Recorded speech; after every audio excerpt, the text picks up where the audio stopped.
नमस्कार दोस्तों। जीवन में कुछ घटनाएं ऐसी होती हैं जिसके ऊपर यकीन कर पाना मुश्किल हो जाता है, और अगर वो घटनाएं सत्य हों तो सच में हम अपनी सोच पे कभी कभी यकीन नहीं कर पाते। और भक्त और भगवान के बीच की अगर ये घटना हो तो हर इंसान का मन चाहता है कि वो इस घटना को जाने। सनशाइन वर्ल्ड मीडिया देख रहे सभी दर्शकों का हम स्वागत करते हैं। नमस्कार। आज हम आपको एक ऐसी सच्ची घटना से रूबरू करा रहे हैं।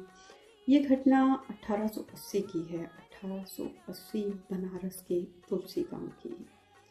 कहा जाता है उस समय वहाँ उस गांव में 22 से 24 कलाकार पंडित कृपाराम दुबे के निर्देशन में रामलीला करने गए थे, और गांव के ही एक व्यक्ति के घर में वो रुके। वहीं पे वो अपना खाना पानी सब कुछ वहीं करते थे।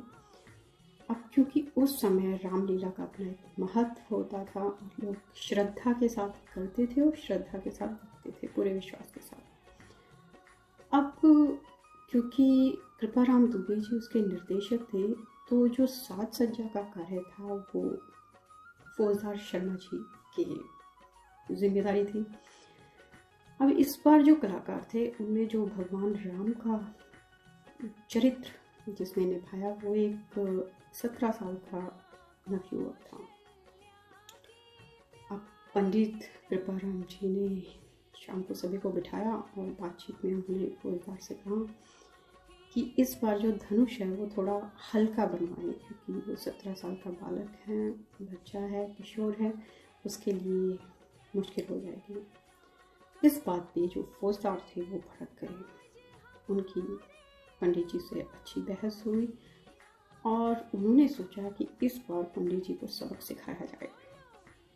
अब कहते हैं ना कि जब आपके मन में कुछ बुरा करने की सोच आ जाती है तो आपको अपना असंभव हो जाता है।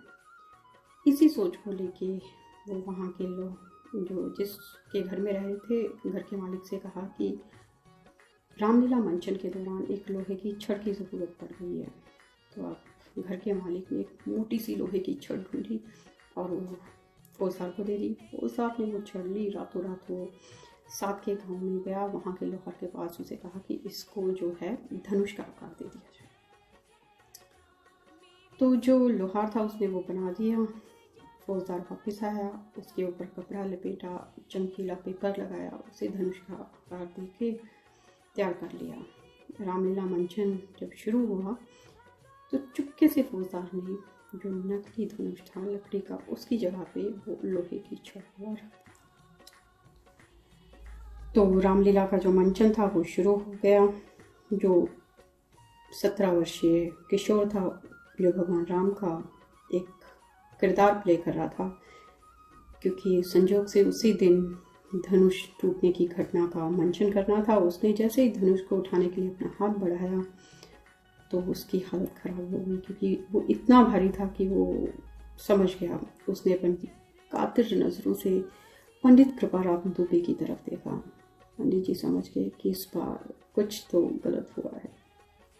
पंडित जी ने उन्हें आँख से इशारा किया और कहा इशारों में कि आप पहले धनुष की प्रदक्षिणा कीजिए। उसके बाद पंडित जी ने हारमोनियम पे अपनी उंगलियां रखी।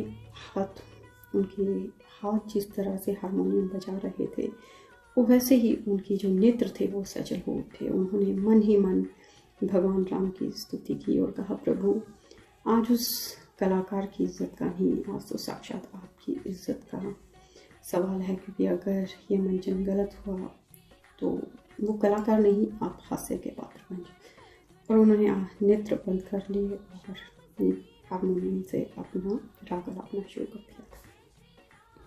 कहते हैं वहाँ जितने भी लोग बैठे थे उन्होंने आज तक ऐसा मधुर संगीत नहीं सुना था।